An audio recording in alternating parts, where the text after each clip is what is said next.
Good evening, Jenna here. I don't know what day, day 6 update.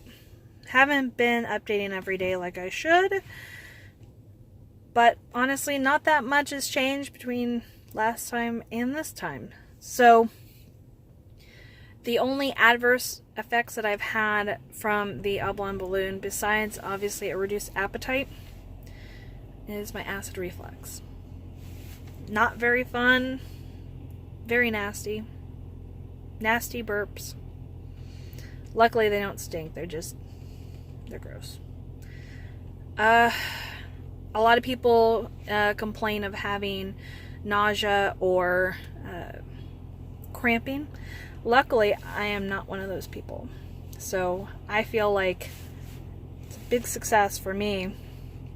I have a pretty strong stomach though, but what I was mistaking as nausea the first few days, because I was taking the Zofran for the nausea, what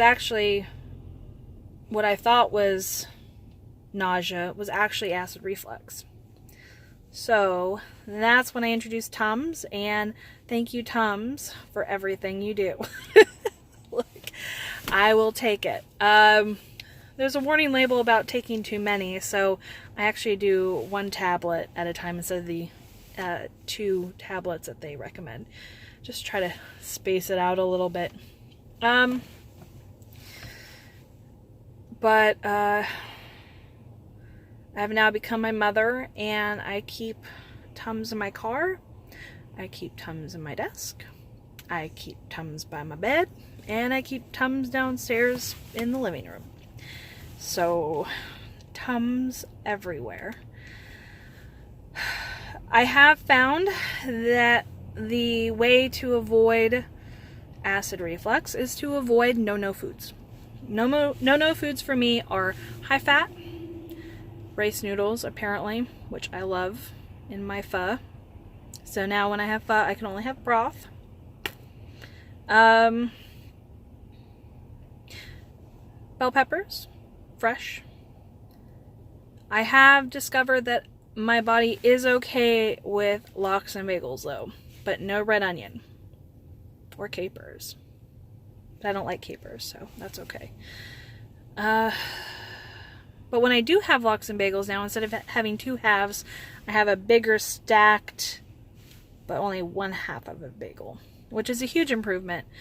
Portion-wise, because I'd probably eat 3 lox and bagels if I had a chance, because I love lox and bagels. The other thing that is a huge no-no for me is eating late. I am an evening snacker. So what this balloon has forced me to do is stop snacking at night, which means I'm consuming less calories. Which leads me into what I am now doing for week number 2 is intermittent fasting. First week was just figuring out what I could eat. Second week is going to be when I can eat it. So, my good friend Jason Parsons posted an article today about intermittent fasting. I've always looked up to you for nutrition advice, so thank you. And appreciate your support these several years of our friendship. One thing that that was mentioned in this article though was the ratio of intermittent fasting versus actually shoving food in your face. To quote my friend Jason, most people don't know what happens between their mouth and their rear end. He used other words, of course. And people think that if you stop eating at a certain time, you're going to magically stop consuming calories. However, your digestive tract is still working a couple hours after you've stopped shoving food in your face, which means that you're still consuming calories even though you're not shoving food in your face.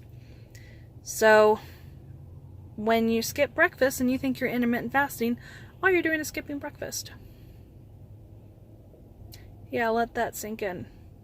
Because the fasting while you're awake is different than the fasting while you're sleeping. So what am I going to do? Part of what I'm going to do is restrict my calories between 11 a.m. and 4 p.m. So the cool part about that is that's about 5-hour window for me to get all my calories in. I will still be active. I'm still going to go to the gym after work, which haven't been going as much as I need to.